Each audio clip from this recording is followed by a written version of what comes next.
후견인과 상속 문제, 자녀 없는 고령자의 새로운 법적 과제. 우리 사회가 초고령 사회가 됨에 따라 고령자들의 후견인 문제와 상속 문제는 점차 중요한 법적 이슈로 떠오르고 있습니다. 특히 자녀가 없는 고령 부부의 경우 후견인의 역할뿐만 아니라 상속에 관한 문제도 복잡하게 얽힐 수 있습니다. 오늘날 후견인 제도와 상속에 대한 법적 논의는 이러한 이슈를 해결하는 중요한 열쇠가 되고 있습니다.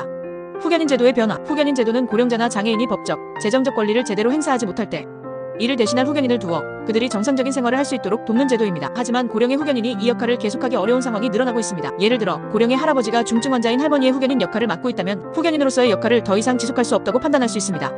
이러한 경우 후견인 변경이나 대체 후견인의 선임을 위한 법적 절차가 필요합니다. 또한 후견인이 갑작스러운 상황으로 더 이상 후견인 역할을 할 수 없게 될 경우를 대비한 법적 준비도 중요합니다. 이를 통해 후견인과 그들의 의무를 이어받을 수 있는 대체 후견인을 마련하는 것은 고령자 보호의 중요한 한 축이 됩니다. 상속 문제와 유류분 제도.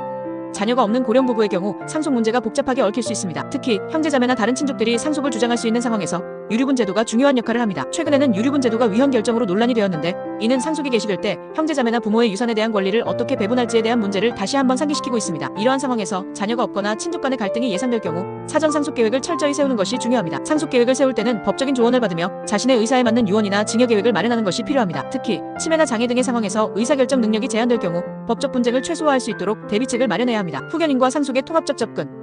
후견인 제도와 상속 문제는 서로 밀접하게 연관되어 있습니다. 고령자나 장애인의 후견인으로 지정된 사람은 그들의 재산 관리와 상속 문제에도 중요한 역할을 합니다. 후견인 제도를 통해 고령자의 의사결정을 대신해주고 상속 계획을 수립하는 과정에서도 후견인이 중요한 역할을 할 수 있습니다. 따라서 자녀가 없는 고령자들에게는 후견인과 상속에 대한 통합적인 계획이 필요합니다. 후견인의 역할이 단순히 일상적인 결정만을 대신하는 것이 아니라 재산 관리와 상속 문제까지 포함할 수 있기 때문입니다. 이러한 계획을 통해 법적 분쟁을 예방하고 고령자의 생활과 재정 문제를 효율적으로 관리할 수 있습니다. 고령화 사회에서 자녀가 없는 고령 부부의 후견인과 상속 문제는 단순한 법적 문제를 넘어서 가족관계와 재산 관리의 중요한 과제가 됩니다. 후견인 제도와 상속 계획을 철저히 준비함으로써 이러한 문제를 미리 예방하고 고령자들이 안전하게 보호받을 수 있도록 하는 것이 중요합니다.